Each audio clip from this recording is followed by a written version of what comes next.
గోదావరి నదిపై తెలంగాణ ప్రభుత్వం ఎంతో ప్రతిష్టాత్మకంగా చేపట్టిన సీతమ్మ సాగర్ ప్రాజెక్టు ప్రస్తుతం వివాదాలకు కేంద్ర బిందువుగా మారింది. అటు పర్యావరణ అనుమతుల చిక్కులు, ఇటు నిర్వాసిత రైతుల కన్నీళ్ల మధ్య ఈ ప్రాజెక్టు భవితవ్యం అగమ్యగోచరంగా తయారైంది. అశ్వాపురం మండలం అమ్మగారిపల్లి, దుమ్ముగూడెం మండలం ప్రగళ్లపల్లి గ్రామాల మధ్య ఈ బ్యారేజీ నిర్మాణం జరుగుతోంది. పర్ణశాల సీతమ్మవారి ఆలయానికి సమీపంలో ఉండడంతో దీనికి సీతమ్మ సాగర్ అని నామకరణం చేశారు. సీతమ్మ సాగర్ నీటి నిల్వ సామర్థ్యం 37 టీఎంసీలు కాగా ఎత్తు 63 అడుగులు. ప్రాజెక్టు మొత్తం వ్యయం 3,482 కోట్లు కాగా ఎల్ఎన్టీ సంస్థకు 2,711 కోట్లు కేటాయించారు. 2020 అక్టోబర్లో పనులు ప్రారంభం కాగా ఇప్పటి వరకు 60% పూర్తయ్యాయి. అయితే పర్యావరణ అనుమతులు లేకుండానే ప్రాజెక్టును చేపడుతున్నారంటూ గిరిజన రైతులు చెన్నైలోని నేషనల్ గ్రీన్ ట్రిబ్యునల్ను ఆశ్రయించారు. దీంతో అనుమతులు వచ్చే వరకు పనులు నిలిపివేయాలని ఎన్జీటీ ఆదేశాలు జారీ చేసింది. ప్రాజెక్టు నిర్మాణం వల్ల అశ్వాపురం, మణుగూరు, దుమ్ముగూడెం, చెర్ల మండలంలోని సుమారు 35 గ్రామాల రైతులు తమ జీవనాధారమైన భూములను కోల్పోయారు. ఎకరాకు అతి తక్కువ పరిహారం ఇచ్చి చేతులు దులుపుకున్నారని, మెరుగైన ప్యాకేజీ ఇవ్వలేదని రైతులు ఆరోపిస్తున్నారు. మెరుగైన పరిహారంతో పాటు ఇంటికొక ఉద్యోగం ఇవ్వాలని డిమాండ్ చేస్తున్నారు. కంట్రోల్ బోర్డు వారి పర్మిషన్ లేకుండా పనిచేస్తున్నారనే దాని విషయం తెలుసుకొని మేము అక్కడ ఎన్జీటీ నేషనల్ గ్రీన్ ట్రిబ్యునల్ చెన్నైలో కేసు వేయడం జరిగింది.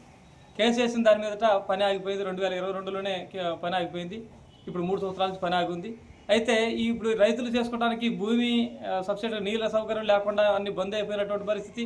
అటు డబ్బులు పడలేదు రైతులు కొంతమందికి, ఇటు డబ్బులు రాలేదు, అటు భూమి చేసుకోవడానికి నీళ్ళ సౌకర్యం లేకుండా ఉంది. అది బాగా ఆందోళన చెంది భయపడుతున్నటువంటి పరిస్థితి, రైతులు ఇబ్బంది పడుతున్నటువంటి పరిస్థితి.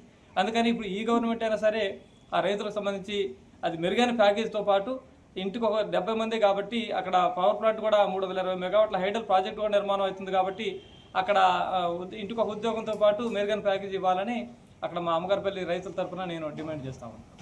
పోలీసులు ఏడాదికి 2 పంటలు పండే సారవంతమైన భూములు ప్రాజెక్టు పాలు కావడంతో రైతులు రోడ్డున పడ్డారు. మిగిలిన భూముల్లో సాగు చేద్దామన్నా కరకట్ట మట్టి జారి పొలాలు పాడవుతున్నాయి. గోదావరి నుంచి మోటార్ల ద్వారా నీటిని తీసుకునే ప్రయత్నం చేస్తే అధికారులు ధ్వంసం చేస్తున్నారని, ప్రశ్నిస్తే అక్రమ కేసులు పెడుతున్నారని రైతులు వాపోతున్నారు. తీసుకొని మాకు నీళ్లు రాకుండా చేసిండు. రెండోది మా భూములు పంటలు పండకుండా నిరుపయోగంగా ఉన్నాయి. సరే మాకు ఏదో సరే ప్రజా ప్రయోజనం కోసం పోయేటటువంటి వాటికి ఏటికి కూడా మనం ఆపడానికి బాగుండదని చెప్పేసి మేమందరం కూడా సుముఖంగానే ఉండి భూములు ఇచ్చినా కూడా సరైన ప్యాకేజ్ ఇవ్వాలి. సరైన ప్యాకేజ్ ఇవ్వలేదు కదా అని మేము తహసీల్దార్ దగ్గర మొదలుపెట్టి ఆ అధికారులందరి దగ్గర కలెక్టర్ గారితో సహా అందరిని కలిసి ఎన్ని మొరపెట్టుకున్నా మాకు అక్కడ న్యాయం జరగదు. మంత్రి గారి దగ్గరికి పోయినాం, అందరి దగ్గరికి పోయినాం, ఎక్కడ మాకు న్యాయం జరగల. లాస్ట్కి కొంతమంది అరే బాబు మన తల గోడకేసి కొడితే గోడ పగలదరా, తల పగిలిపోద్ది కాబట్టి మనం ఏం చేయలేము రా, తీసుకుందాం పదండి. కొంతమంది డబ్బులు తీసుకోవడం జరిగింది, కొంతమంది డబ్బులు తీసుకోకుండా అలాగనే ఉండిపోయారు. కాబట్టి ఈ రోజుకి కూడా మా భూములన్నీ నిరుపయోగంగా ఉన్నాయి. కాబట్టి ఒకవేళ ఆ కాలువలో తవ్విన కాలువలలో నీళ్లు పెట్టుకోవడానికి కూడా మాకు అవకాశం లేదు. కాబట్టి వారే మాకు ఏదైనా అవకాశం కల్పించి ఉన్న ఎకరానికి నీళ్లు వచ్చేలా చేయాలి. ప్రాజెక్టుకు తాము వ్యతిరేకం కాదని, అయితే తమకు న్యాయమైన నష్టపరిహారం అందించాలని రైతులు డిమాండ్ చేస్తున్నారు. మిగిలిన భూములకు సాగునీళ్లు అందేలా చూడాలని వేడుకుంటున్నారు. 60% పనులు పూర్తయిన తరుణంలో ఎన్జీటీ ఆంక్షలు, రైతుల ఆందోళనల మధ్య ఈ ప్రాజెక్టు ఎప్పుడు పూర్తవుతుంది అనేది ఇప్పుడు ప్రశ్నార్థకంగా మారింది.